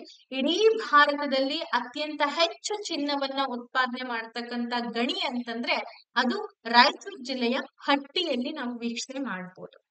ನೆಕ್ಸ್ಟ್ ಬರೋದಾದ್ರೆ ಇಲ್ಲಿ ಕಲೆ, ಸಾಹಿತ್ಯ, ಸಂಗೀತ, ಜಾನಪದ, ನಾಟಕ, ನೃತ್ಯ ಎಷ್ಟರ ಮಟ್ಟಿಗೆ ಪ್ರಸಿದ್ಧತೆಯನ್ನ ಪಡ್ಕೊಂಡಿದೆ ಅನ್ನೋದನ್ನ ನಾವು ನೋಡ್ತಾ ಹೋಗೋಣ. ಕಲಬುರಗಿ ವಿಭಾಗದ ಜಿಲ್ಲೆಗಳು ಆರ್ಥಿಕವಾಗಿ ಹಿಂದುಳಿದಿರ್ಬೋದು, ಆದ್ರೆ ಕಲೆ, ಸಂಗೀತ, ಜಾನಪದ, ನೃತ್ಯ ಮುಂತಾದ ವಿಷಯಗಳಲ್ಲಿ ಅದು ಶ್ರೀಮಂತಿಕೆಯನ್ನ ಪಡ್ಕೊಂಡಿದೆ. ನಿಮಗೆ ಗೊತ್ತಿರ್ಬೋದು, ಸಾಹಿತ್ಯಕ್ಕೆ ಸಂಬಂಧಪಟ್ಟಂಗೆ ಕಲಬುರಗಿ ವಿಭಾಗಕ್ಕೆ ಪ್ರಾಚೀನ ಚರಿತ್ರೆ ಇದೆ.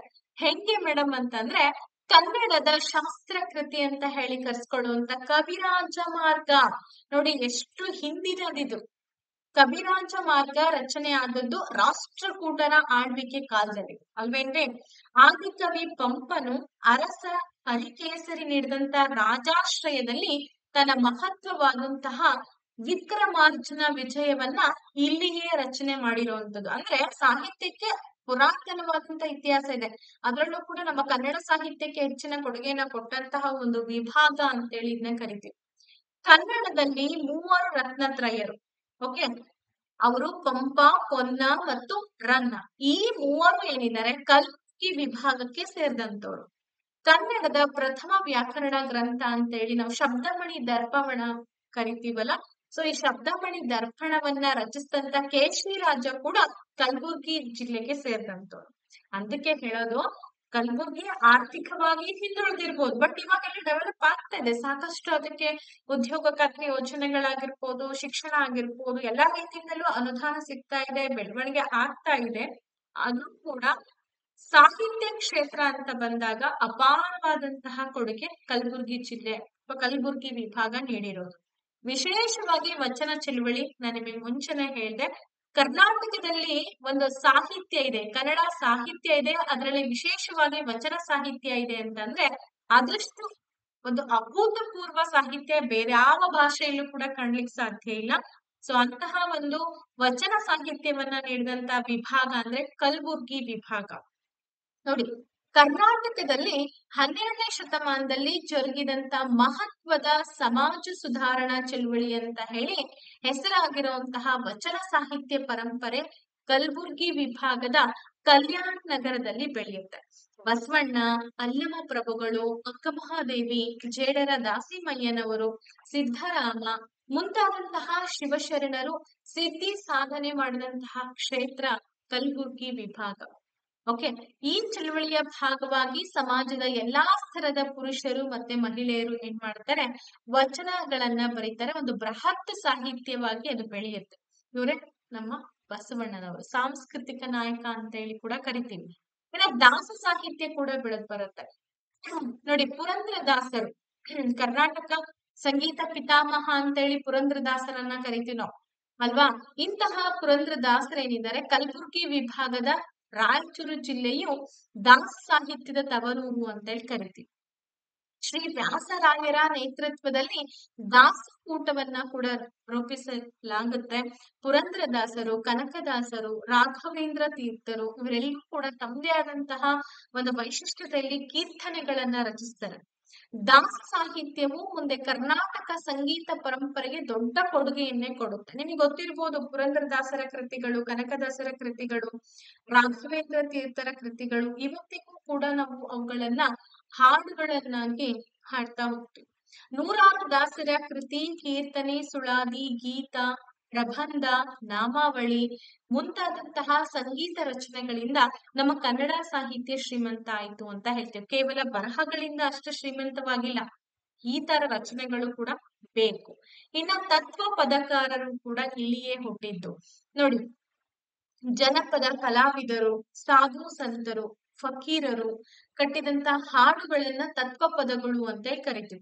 ಸುಮಾರು 18 ಮತ್ತು 19ನೇ ಶತಮಾನದಲ್ಲಿ ಏನಾಗುತ್ತೆ ಅಂದ್ರೆ ಅನೇಕ ತತ್ವ ಪದಕಾರರು ಲಿಂಗ ಅಸಮಾನತೆಯ ವಿರುದ್ಧ, ಅಸ್ಪೃಶ್ಯತೆಯ ವಿರುದ್ಧ, ಸುಳ್ಳು ಹೇಳುವುದರ ವಿರುದ್ಧ, ಹಣ ಸಂಪಾದನೆ ವಿರುದ್ಧ ತಮ್ಮ ಪದಗಳಲ್ಲಿ ವ್ಯಂಗ್ಯವನ್ನ ಮಾಡಿದ್ದಾರೆ. ಅದರಲ್ಲಿ ಚೆನ್ನೂರ್ ಜಲಾಲ್ ಸಾಬ್, ಹನುಮಂತವ್ವ ಇವರೆಲ್ಲರೂ ಕೂಡ ಓಕೆ ಅನೇಕ ತತ್ವ ಪದಗಳನ್ನ ಕೂಡ ರಚನೆ ಮಾಡಿದ್ದಾರೆ. ಅಕ್ಷರಸ್ಥರು ತತ್ವ ಪದಗಳನ್ನ ಕಟ್ಟಿ ಹಾಡಿದ್ದು ಕೂಡ ಉಂಟು. ಓಕೆ. ಆಧುನಿಕ ಕಾಲಕ್ಕೆ ಬಂದ್ರೆ ಕಲಬುರ್ಗಿ ವಿಭಾಗದಲ್ಲಿ ಸಾಹಿತ್ಯ ಕ್ಷೇತ್ರವನ್ನ ಶ್ರೀಮಂತಗೊಳಿಸಿದವರು ಅಂತಂದ್ರೆ ಸಿದ್ದಯ್ಯ ಪುರಾಣಿಕ್, ಜಯತೀರ್ಥ ರಾಜ ಪುರೋಹಿತರು, ಶಾಂತರಸರು, ಪಂಡಿತ್ ತಾರಾನಾಥ್, ಬೀಚಿ. ನೋಡಿ, ಬೀಚಿ ಸಾಹಿತ್ಯ ಕೇಳ್ದವ್ರು ಇಲ್ವೇ ಇಲ್ಲ ಅಂತ ಹೇಳ್ತೀವಿ. ಮುದೇನೂರು ಸಂಗಣ್ಣನವರು, ಸಿಂಪಿ ಲಿಂಗಣ್ಣನವರು, ಶ್ರೀಮತಿ ಶೈಲಜಾ ಚಡಚಣ, ಜಯದೇವಿ ತಾಯಿ ಲಿಗಾಡೆ ಅವರು, ಚೆನ್ನಣ್ಣ ವಾಲಿಕಾರ್, ಜಂಬಣ್ಣ ಅಮರಚಿಂತ, ಇವರೆಲ್ಲರೂ ಕೂಡ ಆಧುನಿಕ ಕಾಲದಲ್ಲಿ ಸಾಹಿತ್ಯ ಕ್ಷೇತ್ರದಲ್ಲಿ ತಮ್ಮ ಪಾದಾರ್ಪಣೆಯನ್ನ ಮಾಡ್ತಾರೆ. ನಮ್ಮ ಕನ್ನಡ ಸಾಹಿತ್ಯವನ್ನ ಸಂಪದ್ಭರಿತಗೊಳಿಸಿದಂತವ್ರು. ಸಂಗೀತ ಕ್ಷೇತ್ರಕ್ಕೂ ಕೂಡ ಕಲಬುರ್ಗಿ ವಿಭಾಗ ಅಪಾರವಾದಂತಹ ಕಾಣಿಕೆಯನ್ನ ಕೊಟ್ಟಿದೆ. ಮನ್ಸೂರ್ ಅವರು, ಮಲ್ಲಿಕಾರ್ಜುನ್ ಮನ್ಸೂರ್ ನಿಮ್ಗೆಲ್ಲ ಗೊತ್ತಿರಬಹುದು ಅಂತ ಅನ್ಕೊಂಡಿದೀನಿ. ಸಿದ್ರಾಮ್ ಜಂಬಲ್ ದಿನ್ನಿ, ಪಂಡಿತ್ ತಾರಾನಾಥ್, ಗಜಲ್ ಗುಂಡಮ್ಮ, ಸುಭದ್ರಮ್ಮ, ಮನ್ಸೂರ್, ಸೊ ಇವೆಲ್ಲರೂ ಕೂಡ ಸಂಗೀತ ಕ್ಷೇತ್ರಕ್ಕೆ ಕಾಣಿಕೆಯನ್ನ ಕೊಡ್ತಾರೆ.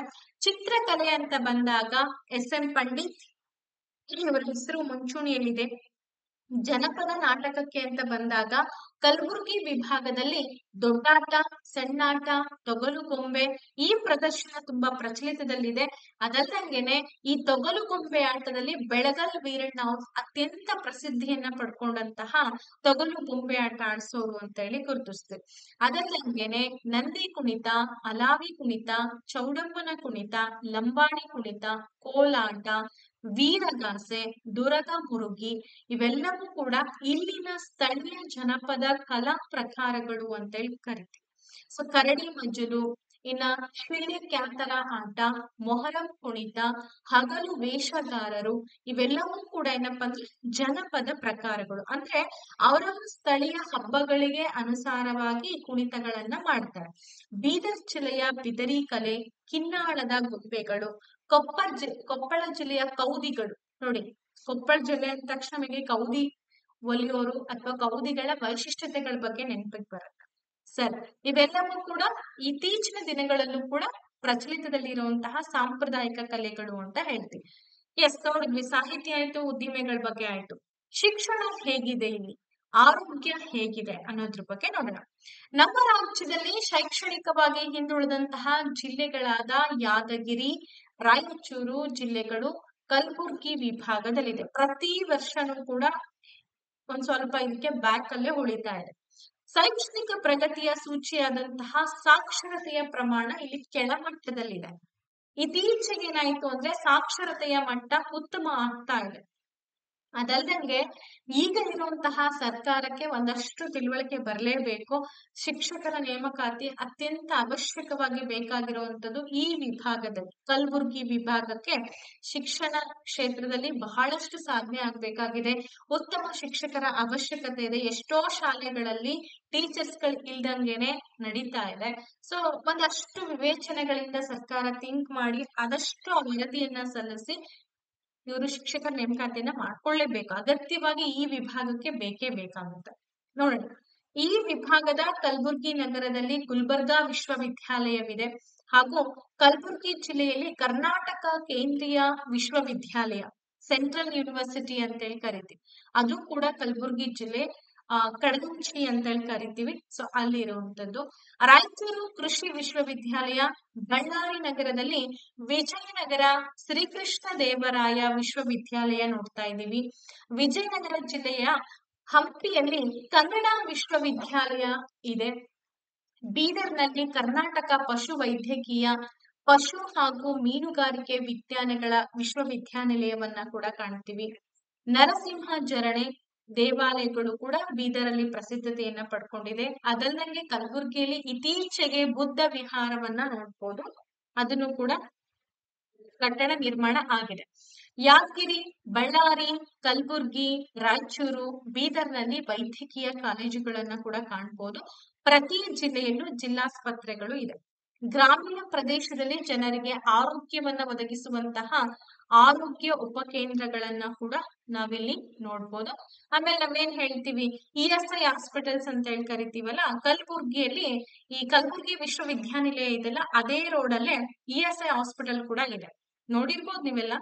ಅದಲ್ಲದೆ ಈ ವಿಭಾಗದ ಮತ್ತೊಂದು ಅದ್ಭುತವಾದಂತಹ ಒಂದು ಸಾಧನೆ ಅಂತಂದ್ರೆ ಕೊಪ್ಪಳದ ಗವಿಸಿದ್ದೇಶ್ವರ ಮಠ. ಎಷ್ಟೋ ವಿದ್ಯಾರ್ಥಿಗಳಿಗೆ ಅಲ್ಲಿ ಊಟದ ವ್ಯವಸ್ಥೆ, ಶಿಕ್ಷಣವನ್ನ ಕೊಡ್ತಾ ಇದ್ದಾರೆ ಅಲ್ಲಿರ್ತಕ್ಕಂತ ಒಂದು ಮಠದ ಸುತ್ತಮುತ್ತ. ಹಾಗೆ ಕೊಪ್ಪಳ ಗವಿಸಿದ್ದೇಶ್ವರ ಮಠ ನಾಡಿನ ಸಾವಿರಾರು ವಿದ್ಯಾರ್ಥಿಗಳಿಗೆ ವಿದ್ಯಾದಾನ ದಾಸೋಹವನ್ನ ನೀಡ್ತಾ ಇದೆ. ಇಲ್ಲಿ ನಡೀತಕ್ಕಂತ ಜಾತ್ರೆ ಲೋಕ ಪ್ರಸಿದ್ಧವಾಗಿರುವಂತದ್ದು. ಮುಂಚೆಲ್ಲ ಅಷ್ಟಿರ್ಲಿಲ್ಲ, ಬಟ್ ಇತ್ತೀಚಿನ ದಿನಗಳಲ್ಲಿ ಗವಿಸಿದ್ದೇಶ್ವರ ಸ್ವಾಮಿಗಳು ಅಪಾರ ಪ್ರಮಾಣದಲ್ಲಿ ನಡೀತಾ ಇದೆ ಜಾತ್ರೆಗಳೆಲ್ಲ.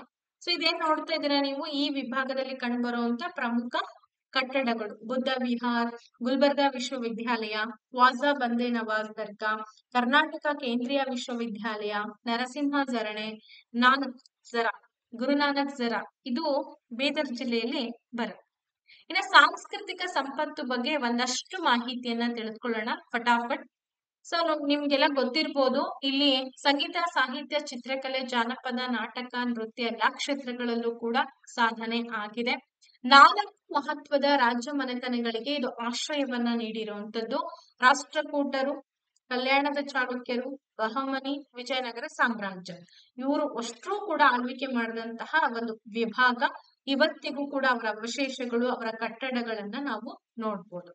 ಇನ್ನ ನಿಮಗೆ ಗೊತ್ತಿರ್ಬೋದು, ಬೀದರ್ನಲ್ಲಿ ಬೀದರ್ ಕಲೆ, ಕಿನ್ನಾಳದ ಆಟಿಕೆಗಳು, ಕೌದಿ, ಸೊ ಇವೆಲ್ಲವೂ ಕೂಡ ಗೃಹ ಕೈಗಾರಿಕೆಗಳನ್ನ ನಾವಿಲ್ಲಿ ಕಾಣ್ತೀವಿ. ಅಂದ್ರೆ ಮನೇಲೆ ಅವುಗಳನ್ನ ರೆಡಿ ಮಾಡ್ಕೊಂಡು ಮನೇಲೆ ಅವುಗಳನ್ನ ಬೇಕಾದಂತ ಕಚ್ಚಾ ವಸ್ತುಗಳನ್ನ ಬಳಕೆ ಮಾಡ್ಕೊಂಡು ಮಾರಾಟ ಮಾಡೋದು. ಇನ್ನ ಪ್ರಾಚೀನ ವಾಸ್ತುಶಿಲ್ಪ ಕಲೆಗೆ ಇದು ಹೆಸರುವಾಸಿಯಾಗಿದೆ ಅಂತ ಹೇಳ್ತೀವಿ. ಅದಲ್ದಂಗೆ ನಿಮಗೆ ಗೊತ್ತಿದೆ, ಎಲ್ಲೆಲ್ಲಿ ಬೀದರ್ ಕೋಟೆ, ಹಂಪೆ ಸ್ಮಾರಕಗಳು, ಬಸವ ಕಲ್ಯಾಣದ ಬಸವ ಸ್ಮಾರಕಗಳು, ಕಲಬುರ್ಗಿಯ ಕ್ವಾಜಾ ಬಂದೇ ನವಾಜ್ ದರ್ಗಾ, ಸನ್ನತಿ ಬಹಳ ಫೇಮಸ್ ಸನ್ನತಿ, ಅಲ್ಲಿರುವಂತಹ ಸ್ಮಾರಕಗಳು, ಇವೆಲ್ಲ ಇಲ್ಲಿ ವಾಸ್ತುಶಿಲ್ಪ ಶೈಲಿ ಬಗ್ಗೆ ಹೇಳುತ್ತೆ. ಹಾಗಾದ್ರೆ ಸ್ವತಂತ್ರ ಹೋರಾಟಗಾರರು ಇಲ್ಲಿ ಇದಾರ? 100% ಇದ್ದಾರೆ. ನೋಡೋಣ. ಕಲಬುರ್ಗಿ ವಿಭಾಗದಲ್ಲಿ ಜನರ ಸ್ವತಂತ್ರ ಹೋರಾಟ, ನಿಜಾಂ ಸಂಸ್ಥಾನದ ವಿಮೋಚನಾ ಚಳವಳಿ, ಕರ್ನಾಟಕ ಏಕೀಕರಣ ಚಳವಳಿಗಳಲ್ಲಿ ಭಾಗವಹಿಸ್ತಾರೆ. ಸ್ವಾತಂತ್ರ್ಯ ಚಳವಳಿಗೆ ಸಂಬಂಧಪಟ್ಟಂತೆ ಕಲಬುರ್ಗಿ ವಿಭಾಗದಲ್ಲಿ ನಡೆದ 2 ಬೆಳವಣಿಗೆಗಳನ್ನ ನಾವು ಇಲ್ಲಿ ಉಲ್ಲೇಖಿಸಬಹುದು. ಮೊದಲನೇದೇನಪ್ಪಾ ಅಂದ್ರೆ, ಜನರಲ್ಲಿ ರಾಷ್ಟ್ರೀಯ ಚಳವಳಿ ಬಗ್ಗೆ ಜಾಗೃತಿಯನ್ನ ಮೂಡಿಸುವಂತ ಉದ್ದೇಶದಿಂದ ಆರಂಭ ಮಾಡ್ತಾರೆ ವಾಚನಾಲಯ ಚಳವಳಿ ಅಂತ. ಇನ್ನ ಎರಡನೇದಾಗಿ, ಮಕ್ಕಳಿಗೆ ಶಿಕ್ಷಣವನ್ನ ನೀಡಬೇಕು ಅನ್ನೋ ಉದ್ದೇಶಕ್ಕೋಸ್ಕರ, ಸ್ವತಂತ್ರ ಹೋರಾಟದ ಬಗ್ಗೆ ತರಬೇತಿಯನ್ನ ನೀಡಬೇಕು ಅನ್ನೋ ಉದ್ದೇಶಕ್ಕೋಸ್ಕರ ರಾಷ್ಟ್ರೀಯ ಶಾಲೆಗಳ ಸ್ಥಾಪನೆಯನ್ನ ಮಾಡ್ತಾರೆ. ಹಾಗಾದ್ರೆ 4 ರಾಷ್ಟ್ರೀಯ ಶಾಲೆಗಳಿದೆ. ಇವು ಯಾವ್ಯಾವುದು ಅಂದ್ರೆ, ನೂತನ್ ವಿದ್ಯಾಲಯ ಕಲಬುರ್ಗಿ 1907ರಲ್ಲಿ ಇದನ್ನ ರಾಷ್ಟ್ರೀಯ ಶಾಲೆ ಅಂತೇಳಿ ಆರಂಭ ಮಾಡ್ತಾರೆ. ಉಸ್ಮಾನಿಯಾ ರಾಷ್ಟ್ರೀಯ ಶಾಲೆ ಚಿಂಚೋಳಿಯಲ್ಲಿದೆ. ವಿದ್ಯಾನಂದ ಗುರುಕುಲ ಕುಕನೂರು, ಕೊಪ್ಪಳದ ಕುಕನೂರು ತಾಲೂಕಿನಲ್ಲಿ ಕಾಣಬಹುದು. 1922ರಲ್ಲಿ ಇದನ್ನ ಸ್ಥಾಪನೆ ಮಾಡ್ತಾರೆ. ಹಮ್ದರ್ದ್ ರಾಷ್ಟ್ರೀಯ ಶಾಲೆ ರಾಯಚೂರಲ್ಲಿ 1922. ಇವೇನಪ್ಪಾ ಅಂತಂದ್ರೆ ಪ್ರಮುಖ ರಾಷ್ಟ್ರೀಯ ಶಾಲೆಗಳು. 4 ಪ್ರಮುಖ ರಾಷ್ಟ್ರೀಯ ಶಾಲೆಗಳು ಕಲಬುರ್ಗಿ ವಿಭಾಗದಲ್ಲಿ ಇರುವಂತದ್ದು. ಇನ್ನ ಗೊತ್ತಾಯ್ತಾ? ಹಾಗಾದ್ರೆ ನೋಡಿ, ಈ ವಿಭಾಗದಲ್ಲಿ ಸ್ವತಂತ್ರ ಚಳವಳಿಗೆ ಪ್ರೇರಣೆ ಕೊಟ್ಟಂತ 6 ಸಮಾಜ ಮತ್ತು ಒಂದೇ ಮಾತರಂ ಚಳವಳಿಗಳಿಂದ ಬರುತ್ತೆ. ಮಹಗಾಂವ್ನ ಕಲ್ಯಾಣ್ ಶೆಟ್ಟಿ ಅವರು ಸ್ವತಂತ್ರ ಹೋರಾಟವನ್ನ ನಡೆಸಬೇಕು ಅನ್ನೋ ಉದ್ದೇಶಕ್ಕೋಸ್ಕರ ತರುಣ ಸಂಘವನ್ನ ಕಟ್ತಾರೆ. ಮಹಗಾಂವ್ ನೀವೆಲ್ಲ ಕೇಳಿರ್ಬೋದು, ಕಲಬುರ್ಗಿಗೆ ಹೋಗುವಂತ ಸಂದರ್ಭದಲ್ಲಿ ಕಮಲಾಪುರದ ನಂತರದಲ್ಲಿ ಮಹಗಾಂವ್ ಅಂತಕ್ಕಂತ ಒಂದು ಊರ್ ಬರುತ್ತೆ. ಆ ಮಹಗಾಂವ್ನ ಚಂದ್ರಶೇಖರ್ ಪಾಟೀಲ್ ಅವರು ಅಧ್ಯಕ್ಷರಾಗಿ ಆ ಒಂದು ಸಂಘವನ್ನ ಮುನ್ನಡೆಸ್ತಾರೆ, ತರುಣರ ಸಂಘ ಅಂತೇಳಿ. ಶ್ರೀ ರಮಾನಂದ ತೀರ್ಥರು ಈ ವಿಭಾಗದ ಪ್ರಮುಖ ಸ್ವಾತಂತ್ರ್ಯ ಹೋರಾಟಗಾರರು ಅಂತೇಳಿ ಕರಿತೀವಿ. ಅದಲ್ಲದೆ ಬಹಳಷ್ಟು ಜನ ಇದ್ದಾರೆ ಕೂಡ. ನಿಜಾಂಶಾಹಿ ವಿಮೋಚನಾ ಚಳವಳಿಯಲ್ಲಿ ಪ್ರಮುಖ ಪಾತ್ರವನ್ನ ವಹಿಸಿದವರಲ್ಲಿ ಸರ್ದಾರರಾದಂತಹ ಶರಣಗೌಡ ಇನಾಮದಾರ್. ನಿಜಾಮನ ಖಾಸಗಿ ಸೈನ್ಯ ರಜಾಕಾರರು ಕಲಬುರ್ಗಿ ವಿಭಾಗದಲ್ಲಿ ನಾಗರಿಕರ ಮೇಲೆ ಅಪಾರವಾದಂತಹ ಹಿಂಸೆಯನ್ನ ನಡೆಸ್ತಾರೆ. ಅವ್ರ ವಿರುದ್ಧ ಜನರು ತೀವ್ರವಾದಂತಹ ವಿರೋಧವನ್ನ ವ್ಯಕ್ತಪಡಿಸ್ತಾರೆ. ಅದರ ಫಲವಾಗಿ 1948ರಲ್ಲಿ ಸೆಪ್ಟೆಂಬರ್ 17ನೇ ತಾರೀಕು ನಿಜಾಂ ಸಂಸ್ಥಾನ ಭಾರತ ಗಣರಾಜ್ಯದಲ್ಲಿ ವಿಲೀನ ಆಗುತ್ತೆ. ಇದಿಷ್ಟು ಕಲಬುರ್ಗಿ ವಿಭಾಗಕ್ಕೆ ಸಂಬಂಧಪಟ್ಟಂತ ಒಂದು ಪ್ರಮುಖವಾದಂತಹ ಮಾಹಿತಿ. ಐ ಹೋಪ್ ಸೊ ಕಲಬುರ್ಗಿ ವಿಭಾಗದಲ್ಲಿ ಬಂದಂತಹ ಸಾಹಿತ್ಯ, ಶಿಕ್ಷಣ, ಕಲೆ, ವಾಸ್ತುಶಿಲ್ಪ ಶೈಲಿ, ಅದರ ಪ್ರಾಚೀನ ಇತಿಹಾಸ, ಸಂಪೂರ್ಣವಾದಂತಹ ಮಾಹಿತಿಯನ್ನ ಕೊಡುವಂತ ಪ್ರಯತ್ನವನ್ನ ಮಾಡ್ತಾ ಇದ್ದೀನಿ. ಹೆಚ್ಚಾಗಿ ನಿಮಗೆ ಎಳಿಲಾರ್ದಂಗೆ ನೀಟಾಗಿ ಏನ್ ಪಾಯಿಂಟ್ ಬೇಕೋ ಅದನ್ನ ಹೇಳುವಂತ ಪ್ರಯತ್ನ ಮಾಡಿದೀನಿ. ತುಂಬಾ ಇಂಪಾರ್ಟೆಂಟ್ ಇದು. ಪ್ರತಿಯೊಬ್ರು ಕೂಡ ಈ ವಿಡಿಯೋವನ್ನ ಕೊನೆ ತನಕ ನೋಡಿದ್ದೆ ಆದ್ರೆ ಎಲ್ಲರೂ ಕೂಡ ಲೈಕ್ ಅಂಡ್ ಶೇರ್ ಮಾಡಿ, ಜೊತೆಗೆ ಒಂದು ಬ್ಯೂಟಿಫುಲ್ ಕಮೆಂಟ್ ಅನ್ನ ಹಾಕಿ ನೆಕ್ಸ್ಟ್ ವಿಭಾಗ ಯಾವುದು ಅಂತ ಕಮೆಂಟ್ ಮಾಡಿ. ಆ ವಿಭಾಗದ ಬಗ್ಗೆ ಮುಂದಿನ ತರಗತಿಯಲ್ಲಿ ನಾನು ಡಿಸ್ಕಷನ್ ಮಾಡ್ತೀನಿ. Thank you so much. Take care. Bye by.